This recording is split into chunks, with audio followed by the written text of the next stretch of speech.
जैसा कि आपको तो पता है कि आज हम world intellectual property day celebrate कर रहे हैं। ये 26 अप्रैल को सेलिब्रेट किया जाता है। World intellectual property day celebrate करने के पीछे जो मेन रीजन है कि हम ये जान सकें कि इंटेलेक्चुअल प्रॉपर्टी राइट्स होते क्या हैं और इनकी आवश्यकता क्यों है। आईआईसी आपको इनोवेशन के लिए कंटिन्यूअसली प्रमोट करती है, मोटिवेट करती है। आईआईसी आपके एंटरप्रेन्योरशिप पे वर्क कराती है आपको। तो एंटरप्रेन्योरशिप, इनोवेशन और इंटेलेक्चुअल प्रॉपर्टी राइट्स तीनों का एक बहुत अच्छा कॉम्बिनेशन है, क्योंकि जब आप कोई नया एंटरप्राइज एस्टैब्लिश करना चाहते हैं उस समय आपको तभी सफलता मिलेगी जब आप कुछ नए इनोवेशंस लेकर आए। रेगुलर चीजों को करते रहने से आप कंपटीशन बीट नहीं कर पाएंगे। कंपटीशन बीट करना है, मार्केट में एक एज लेना है, तो डेफिनेटली आपको कुछ नया इनोवेटिव करना पड़ेगा, नया प्रोडक्ट लेके आना पड़ेगा, नया प्रोसेस अडॉप्ट करना पड़ेगा। अब बात आती है कि अगर हम एक प्रोसेस या नया प्रोडक्ट लेकर आए, जैसे ही हमने उसको सेल करना चालू किया, तो क्या उसका कोई दूसरा व्यक्ति उसको कॉपी नहीं कर सकता? कॉपी कर सकता है। तो ऐसा क्या किया जाए कि जो जिस पर हमने मेहनत की है, जिस पर हमने रिसर्च किया, वो हमारा एक एसेट है, और जब वो हमारा एक एसेट है तो उस पर किसी दूसरे का अधिकार कैसे हो सकता है जब तक हम परमिशन ना दें। तो जब हम किसी चीज को इस तरीके से नया आइडिया या कोई भी चीज इनोवेट करते हैं, उसका पेटेंट करा लेते हैं, कॉपीराइट करा लेते हैं, तो वो हमारा अधिकार है। हम उसको अपने तरीके से कमर्शलाइज कर सकते हैं। अगर किसी और को करना है तो उसे हमसे परमिशन लेंगे। तो इसी के तहत इंटेलेक्चुअल प्रॉपर्टी राइट्स को हमें समझना होता है, जो हमारे एंटरप्रेन्योरशिप एंड इनोवेशन में काम आता है। इसी पर्पज से आज हम 26 अप्रैल को world intellectual property day celebrate करते हैं।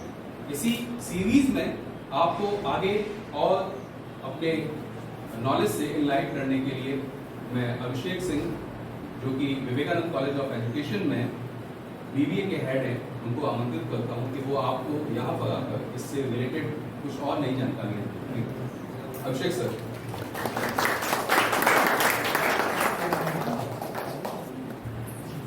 Thank you, Vijay sir. Thank you, sir, for inviting me here and giving this opportunity to interact with all the BBA, newly MBA, all the MBA students regarding intellectual property. So, I believe you are all comfortable in English. Yes, sir. Hindi अच्छी लगती है आपको? Okay, let's start. I think you already had lectures on intellectual property. I believe you already had lectures on innovation and creativity and entrepreneurship. Okay? तो अभी आपको sir ने जैसा बताया, IIC Institution of Innovation and Council, they want you to become an entrepreneur. अब entrepreneurship का जो सबसे कोर एलिमेंट है, एंटरप्रेन्योरशिप की आप डेफिनेशन कहीं पढ़ेंगे, उसे समझने की कोशिश करेंगे। तो एंटरप्रेन्योर्स इनोवेटर्स होते हैं। इनोवेट करने का क्या मतलब? आप इनोवेशन का मतलब ये नहीं है कि आप कुछ नया बनाएंगे, कुछ बेहतर बनाएंगे। हाँ, किसी एक चीज को और नए तरीके से करने की कोशिश करेंगे तो वो इनोवेटिव आइडिया है। वो चीज जिसका एप्लीकेशन हो सके इंडस्ट्री में और जिससे और ज्यादा कन्वीनियंस बन सके। ठीक है? At the end of the day किसी चीज की इंडस्ट्रियल एप्लीकेशन से क्या मतलब है कि उसके कस्टमर्स होंगे, लोग उसे खरीदेंगे, और अगर वो पिछले वाले प्रोडक्ट से ज्यादा कन्वीनियंट नहीं होगा तो लोग उसे खरीदेंगे। इनोवेशन का केवल एक बेसिक मतलब है कि पिछले वाले से ज्यादा आपने कन्वीनियंट बनाया किसी चीज। ठीक है? तो उसको सपोर्ट करने के लिए इंटेलेक्चुअल प्रॉपर्टी राइट्स होते हैं। क्रिएटिविटी और इनोवेशन एक्चुअली एक मेंटल कॉन्सेप्ट है, इंडिविजुअल से रिलेटेड है। आपके दिमाग में किसी प्रोडक्ट के लिए क्रिएटिविटी आती है, आप खुद किसी प्रोडक्ट को इनोवेट करते हैं, कैपेसिटी है आपकी, वो केवल आपकी है, ये कैसे पता चलेगा? आपने कुछ इन्वेंशन करा, आप पढ़ते होंगे ना कि आइंस्टीन ने ये इन्वेंट करा, अब वो मेंटल कैपेसिटी थी ना उसमें। इंटेलेक्चुअल प्रॉपर्टी का मतलब क्या है? ऐसी प्रॉपर्टी जो किसी के इंटेलेक्ट से पैदा होगी। बात आ रही है समझ? क्या है इंटेलेक्चुअल प्रॉपर्टी? कोई ऐसी एसेट, कोई ऐसा इवेंट, कोई ऐसा प्रोडक्ट जो किसी के इंटेलेक्ट से स्टार्ट होगा। अब वो प्रोडक्ट उसी का है, इसको प्रोटेक्ट करने के लिए, उसको राइट्स देने के लिए इंटेलेक्चुअल प्रॉपर्टी राइट्स। वो राइट्स क्या कहते हैं कि आपने अगर कुछ भी नया इनोवेट किया है, कुछ नया क्रिएट किया है, तो वो आपके नाम से रजिस्टर्ड हो जाएगा और ये बताया जाएगा कि भाई आप उसके ओनर हैं, ठीक है। पर जो आज, ये तो एक बेसिक इंटेलेक्चुअल प्रॉपर्टी राइट्स की बात थी। आज का टॉपिक थोड़ा सा डिफरेंट, ठीक है। वर्ल्ड इंटेलेक्चुअल प्रॉपर्टी डे, जो कि 26 अप्रैल को हर साल वी यूज्ड टू सेलिब्रेटेड, ठीक है। अब एक ऑर्गेनाइजेशन है world intellectual property organisation, it was established in 2000, ठीक है। और ये ऑर्गेनाइजेशन ओवरऑल वर्ल्ड में एनुअली 26 अप्रैल के दिन वर्ल्ड इंटेलेक्चुअल प्रॉपर्टी डे को सेलिब्रेट करते। आप अगर इस वाले पैराग्राफ को थोड़ा सा ध्यान से देखेंगे तो पूरी प्रेजेंटेशन आपके इस पैराग्राफ के रिलेटेड है, ठीक है। पर्पस क्या है इसका? To raise awareness how patents, copyrights, trademarks design impact on daily life. जो इंटेलेक्चुअल प्रॉपर्टीज हैं, अवेयरनेस बढ़ाना इस चीज की कि वो आपकी डेली लाइफ को कैसे इम्पैक्ट करें, मोस्ट इंपॉर्टेंट चीज। तो आपको केवल इंटेलेक्चुअल प्रॉपर्टी राइट्स के बारे में नहीं पढ़ना।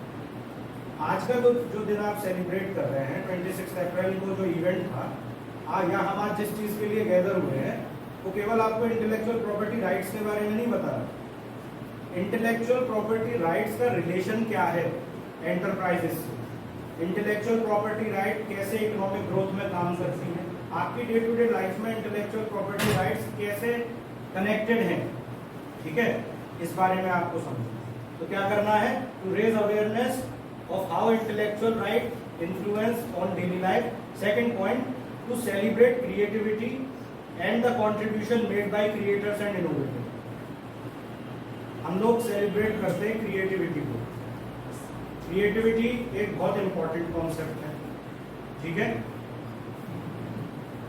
आज जितना भी आप लोग समझते हैं इकोनॉमिक डेवलपमेंट जितना हो रहा है, उसके पीछे एक रीजन है, वो क्या है? Creativity and innovation. कल शायद पूर्वी मैम का लेक्चर था क्रिएटिविटी एंड इनोवेशन।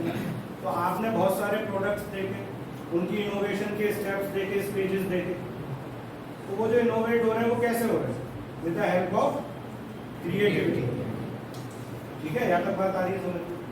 तो हम लोग आज के दिन या 26 अप्रैल के दिन क्रिएटिविटी को सेलिब्रेट करते हैं। हम उन लोगों को एक्नॉलेज करते हैं जिन्होंने सोसाइटी को नए प्रोडक्ट्स दे रहे हैं और एक सस्टेनेबल डेवलपमेंट में हम लोगों की मदद कर रहे हैं, जो अच्छे क्रिएटर्स हैं, अच्छे एंटरप्रेन्योर्स हैं। अगर सोसाइटी और अगर गवर्नमेंट क्रिएटर्स को एक्नॉलेज नहीं करेगी, उन्हें सम्मान नहीं देगी, तो वो क्यों आगे क्रिएट करेंगे? और अगर आप आगे क्रिएट नहीं करेंगे तो आप डेवलप कैसे करेंगे, ठीक है। इकोनॉमीज, ये कैपिटलिस्ट इकोनॉमीज में जो डेवलपमेंट है बेटा, वो केवल और केवल क्रिएटिविटी और इनोवेशन के आधार पर है, और केवल एंटरप्रेन्योरशिप के आधार पर। और एंटरप्रेन्योरशिप का केवल एक मीनिंग है, when you create something new, पिछले वाले से बेहतर जब आप कुछ बनाए। आ रही है बात समझ में? तो दूसरा ऑब्जेक्टिव हमारा ये है कि हम क्रिएटर्स के कंट्रीब्यूशन को हम सेलिब्रेट करते हैं और वो कैसे कैसे इकोनॉमीज और सोसाइटी को आगे बढ़ने में हेल्प करते हैं। आपको यहाँ तक का फ्रेमवर्क समझ में आया? क्या किस लिए हम आज इकट्ठा हुए, ये समझ में आया? अच्छा, ये सेलिब्रेशन कैसे होता है? जैसे सेलिब्रेशन आप जब सुनते हैं कि हम किसी चीज को सेलिब्रेट कर रहे हैं, तो आज हम गैदर हुए हैं वर्ल्ड इंटेलेक्चुअल प्रॉपर्टी डे को सेलिब्रेट करने के लिए, जो कि 26 अप्रैल का। तो सेलिब्रेशन में क्या प्रपोज है, क्या करते हैं?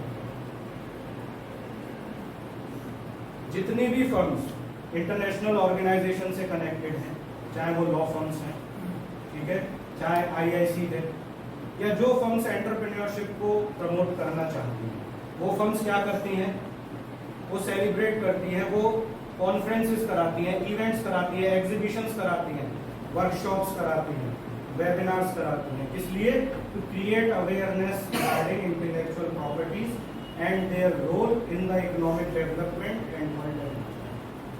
ठीक है, जैसा हम आज सब इकट्ठे हुए तो हमारा पर्पस क्या है, we are celebrating here world intellectual property day. कैसे कर रहे हैं, हम एक दूसरे के साथ शेयर कर रहे हैं इंटेलेक्चुअल प्रॉपर्टीज के बारे में, और हम ये अवेयरनेस क्रिएट करने की कोशिश कर रहे हैं कि इंटेलेक्चुअल प्रॉपर्टीज का क्या होता है, वो कैसे इकोनॉमिक डेवलपमेंट में आपको हेल्प करती है, जिससे कल आप अगर एंटरप्रेन्योरशिप की तरफ बढ़ें या कुछ भी करने की तरफ बढ़ें तो आपको ये जानकारी हो कि इंटेलेक्चुअल प्रॉपर्टीज का क्या इंपॉर्टेंस है, या मैं कुछ नया काम करूंगा, कुछ इनोवेट करूंगा तो उसको कैसे प्रोटेक्ट करूंगा। यहाँ तक की बात आई, क्लियर है? ठीक है। अब एक इम्पॉर्टेंट चीज है, सेलिब्रेशन, जो ईयरली सेलिब्रेशन होता है तो हर ईयर की बेटा एक थीम होती है।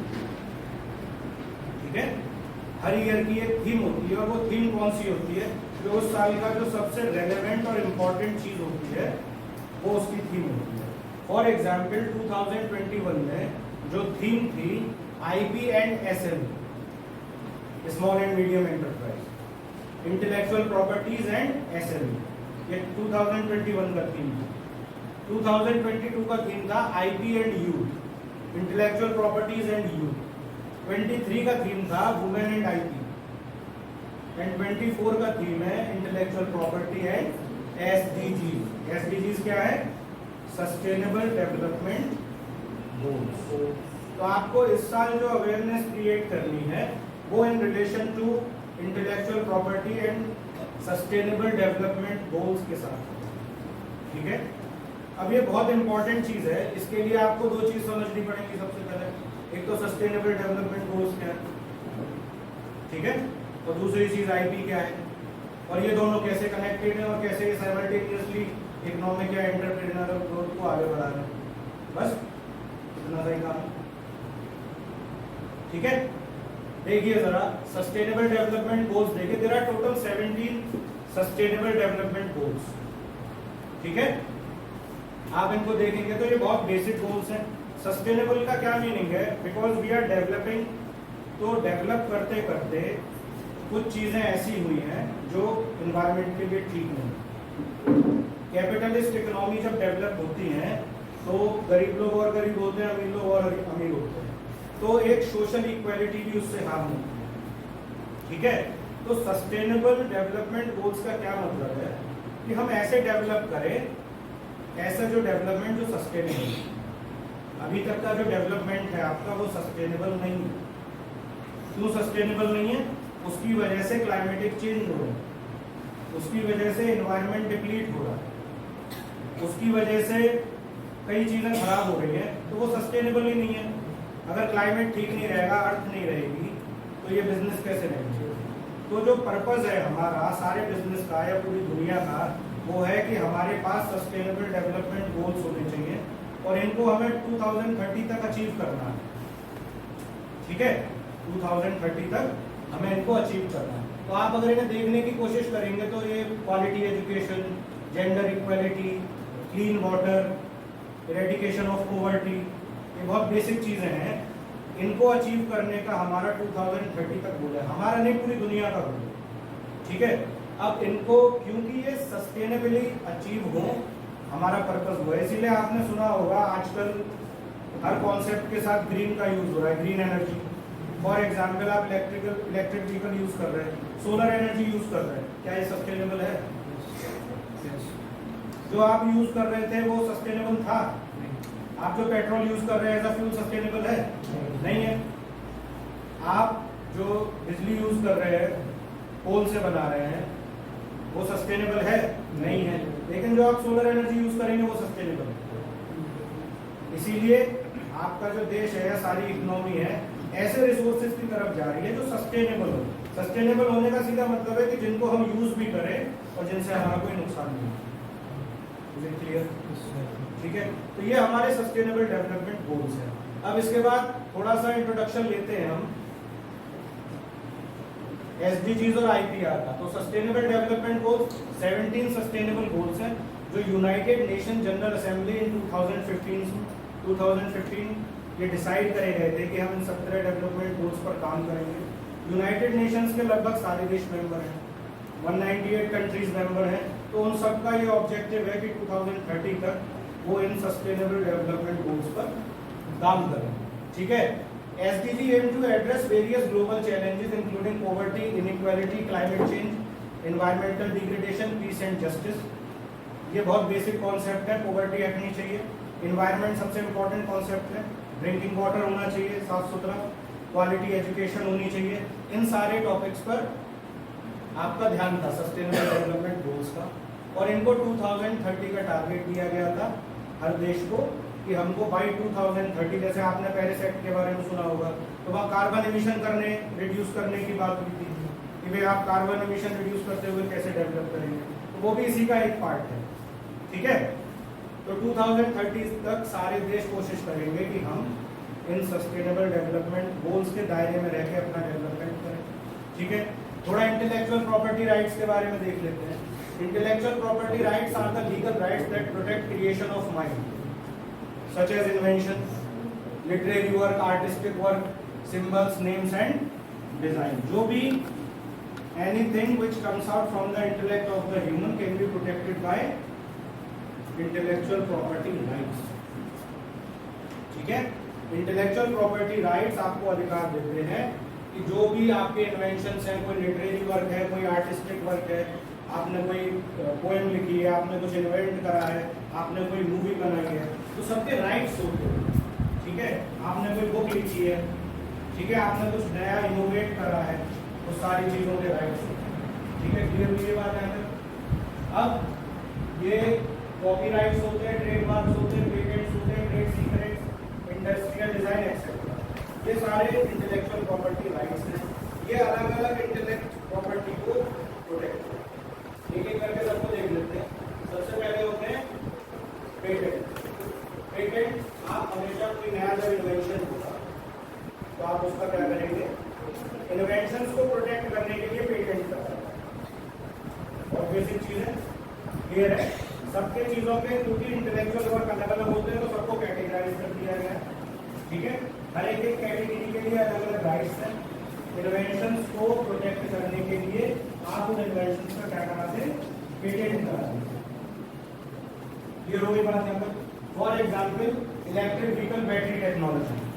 अब एक बात आपको ये समझनी पड़ेगी, यहाँ पर हम इन्वेंशन कह किसको रहे हैं। अगर आपको इन्वेंशन क्लियर है तो आप यहाँ से ये समझ पाएंगे पेटेंट कैसे होते हैं। इन्वेंशन क्या है, अ न्यू प्रोडक्ट और process involving an inventive step and capable of industrial application.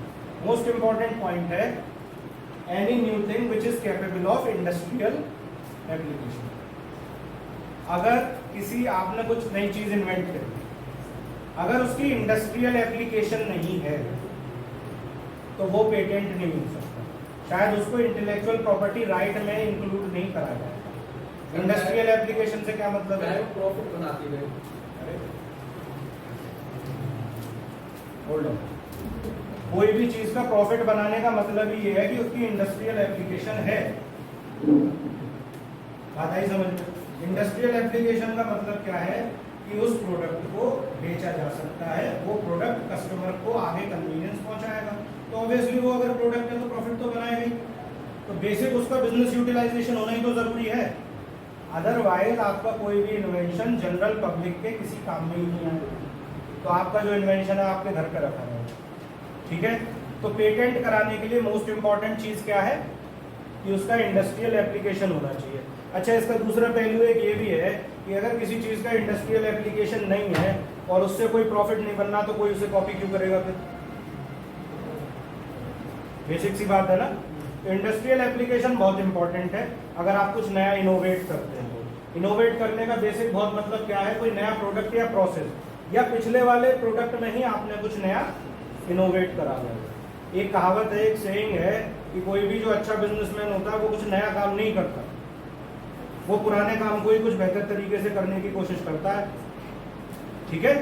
आपने कुछ बहुत सारे नए इनोवेशंस देखे हैं क्या अभी तक? कुछ नया इनोवेशन देखा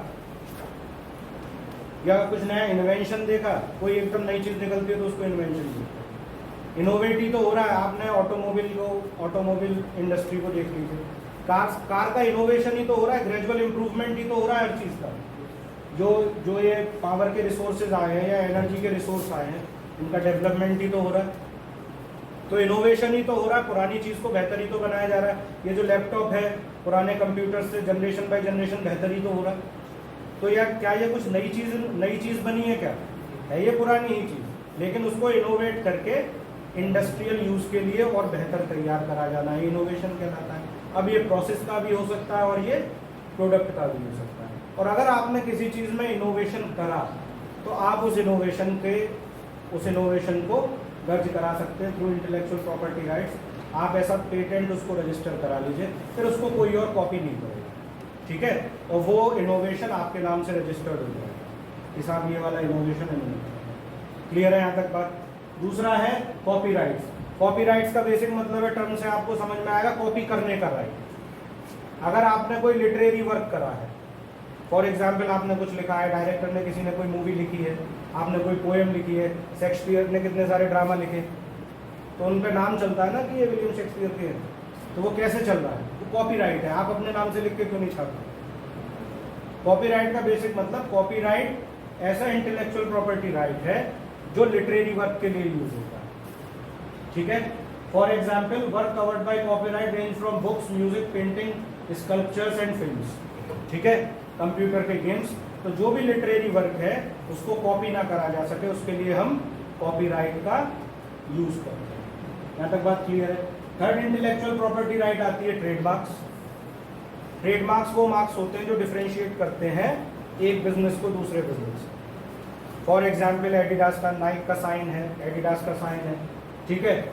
ये बॉटल पे कोको कोला का ब्रांड नेम है, ब्रांड लोगो है। ट्रेडमार्क में उसका कलर, उसका डिजाइन, एवरीथिंग इज इंक्लूडेड, ठीक है? क्योंकि ये बिजनेस की एक अलग ब्रांड वैल्यू क्रिएट करता है। It gives a separate identity to a business. आप आज प्रोडक्ट का आइडेंटिफिकेशन केवल और केवल उसके लोगो से कर लेते नहीं कर लेते? तो लोगो क्या है? Logo has a separate brand value. और आप लोग फाइनेंस के भी स्टूडेंट रहे हैं तो आपको ये समझ में आएगा, जब बिजनेस की वैल्यूएशन होती है तो उसकी रियल वैल्यू 1 करोड़ की होती है, लेकिन जब उसकी ब्रांड वैल्यू उसमें जोड़ दी जाती है तो वो 5-6 करोड़ का बिजनेस बन जाता है। रीजन क्या है? वैल्यूएशन हमेशा बिजनेस के ब्रांड वैल्यू पे होता है कि भाई मार्केट में कितने लोग इस बिजनेस को पसंद करते हैं। तो अपने आप में ब्रांड होना इज अ बिग थिंग। जो बड़े बड़े प्रोडक्ट बनाना एक सेपरेट चीज है, उस प्रोडक्ट को ब्रांड बनाना अपने आप में एक बड़ी चीज है। और आप प्रोडक्ट तो सेम यूज कर रहे हैं, जैसे आप शू यूज कर रहे हैं तो जूते तो लगभग सबके एक से, क्वालिटी लगभग सबकी एक सी है, पर डिफरेंशिएट उन्हें क्या कर रहा है? उनको ब्रांड डिफरेंशिएट कर रहा है कि ये नाइक का है, ये एडिडास का है, ठीक है?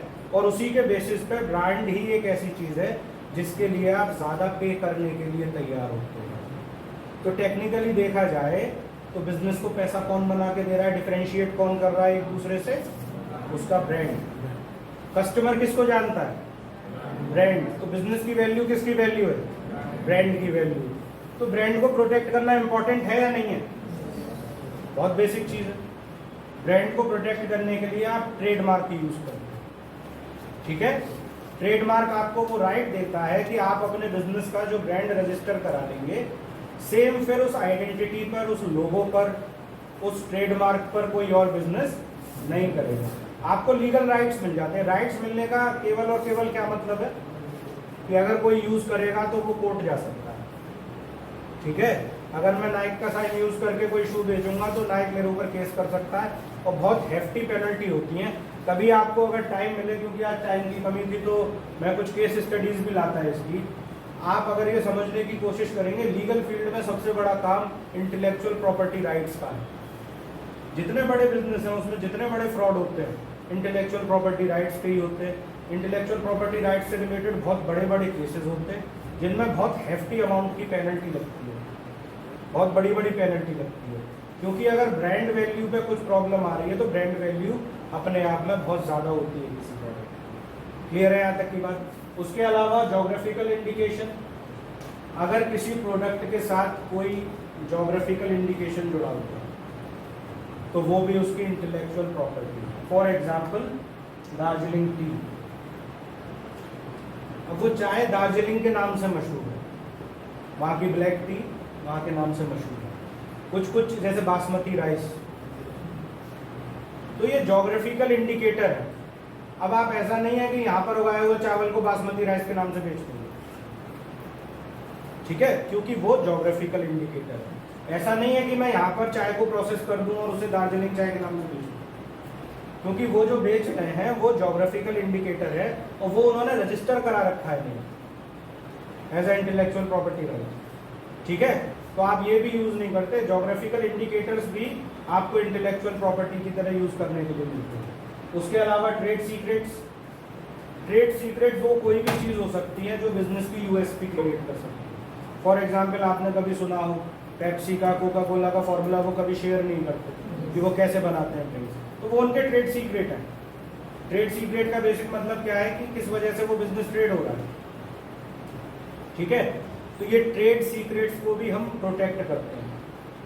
कुछ लोग कहते हैं सीक्रेट इंग्रेडिएंट्स हैं हमारे, ठीक है, तो वो क्या है, वो ट्रेड सीक्रेट, वो बताते नहीं है लोग कभी एक दूसरे को, क्योंकि आजकल कॉपी करना बहुत आसान है, भले ही पता सबको हो लेकिन सबको ये पता है कि ये उनका ट्रेड सीक्रेट है, ठीक है। अब आप ये समझें थोड़ा इंटेलेक्चुअल प्रॉपर्टीज और इकोनॉमिक ग्रोथ कैसे एक दूसरे से कनेक्टेड है। अब आपको इतना तो समझ में आ गया होगा कि इंटेलेक्चुअल प्रॉपर्टी राइट्स सारे बिजनेस को क्या करके चल रही है, प्रोटेक्ट करके चल रही है। कोई भी नया एंटरप्रेन्योर या कोई भी एग्जिस्टिंग बिजनेसमैन कोई भी नया इनोवेशन कर रहा है, प्रोडक्ट को डेवलप कर रहा है, तो वो इंटेलेक्चुअल प्रॉपर्टी राइट्स के थ्रू ही कर पा रहा है, वरना वो मार्केट में सस्टेन नहीं कर पाएगा, कॉपी कर लेगा उसे कोई और उसका प्रोडक्ट डिग्रेड हो जाएगा, कोई नया ले आएगा प्रोडक्ट। तो intellectual property rights economic growth में हेल्प कैसे करती हैं? आप इनके बिना ग्रो ही नहीं कर सकते। क्यों ग्रो ही नहीं? आपने एक टर्म सुना होगा ईज ऑफ डूइंग बिजनेस, या एक बिजनेस करने के लिए ठीक एनवायरनमेंट किसको बोला जाता है? ऐसा एनवायरनमेंट जैसे आप अगर आज कुछ बिजनेस करना चाहते हैं या कुछ नया बिजनेस बनाना चाहते हैं, कुछ इनोवेट करना चाहते हैं और आपको ये पता हो कि मैं कुछ बनाऊंगा और वो कल चोरी हो जाएगा, आप करेंगे? नहीं करेंगे ना। आज किसी भी कंट्री, मैंने आपको डेवलपमेंट के फेज बताए थे कि कोई भी देश डेवलपमेंट में कैसे पहुंचता है। पहले वो डेवलपिंग होता है, पहले अंडर डेवलप्ड होगा, फिर डेवलपिंग होगा, उसके बाद वो जाके डेवलप्ड कंट्री बनता है। कैसे बनता है? जब दूसरे देश से बिजनेस आपके यहाँ आके बिजनेस करने लग जाए तो वो डेवलपमेंट की पहचान है। इस समय आपके देश में लोग बाहर से आके बिजनेस कर रहे हैं, अगर उन्हें बिजनेस करने का ठीक एनवायरनमेंट नहीं मिलेगा, इंटेलेक्चुअल प्रॉपर्टी राइट से रिलेटेड लॉ अगर आपके यहाँ अच्छा नहीं होगा, तो वो आपके यहाँ आकर बिजनेस नहीं करेंगे। तो इन द सेम वे सबसे पहले इंसेंटिवाइजिंग इनोवेशन, इनोवेशन को इंसेंटिवाइज करता है IPR, ठीक है। दूसरा point promoting investment and entrepreneurship, entrepreneurship को प्रमोट करता है। अगर आपके यहाँ ऐसा कल्चर है, लीगल कंप्लायंसेस अच्छे हैं, तो लोग आपके यहाँ आके बिजनेस करेंगे, एंटरप्रेन्योर्स आगे बढ़ेंगे बिजनेस करने के लिए। थर्ड पॉइंट है कंपटीशन और मार्केट डायनामिक्स को इंप्रूव करता है। हर बिजनेस के पास रिसर्च एंड डेवलपमेंट की टीम है, उनके पास दिन भर केवल ये डेवलपमेंट एक्सेट्रा एक्सेट्रा। तो इंटेलेक्चुअल प्रॉपर्टी राइट्स क्या करते हैं?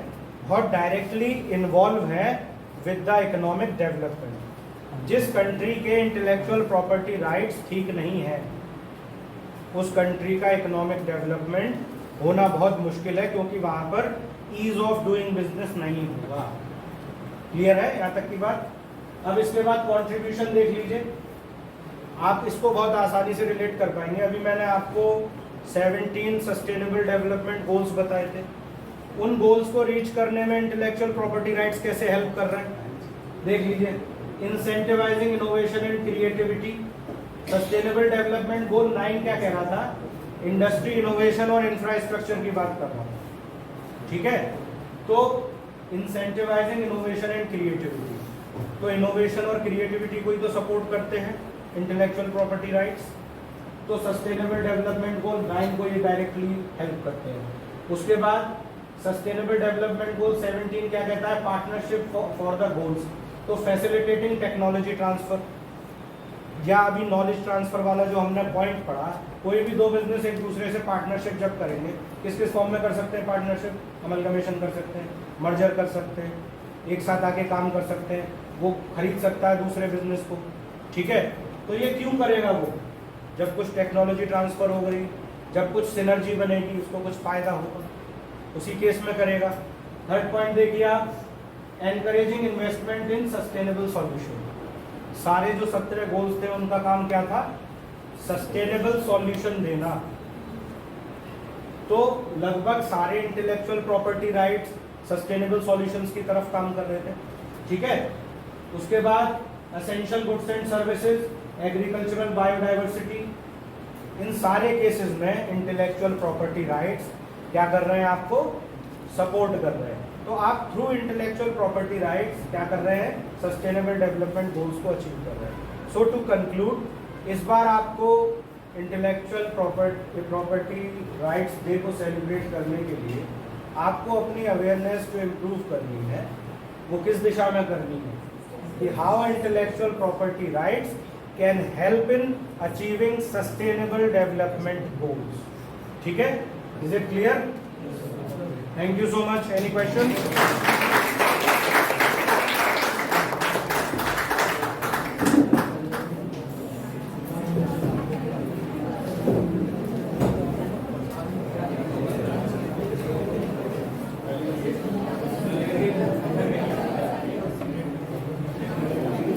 Thank you.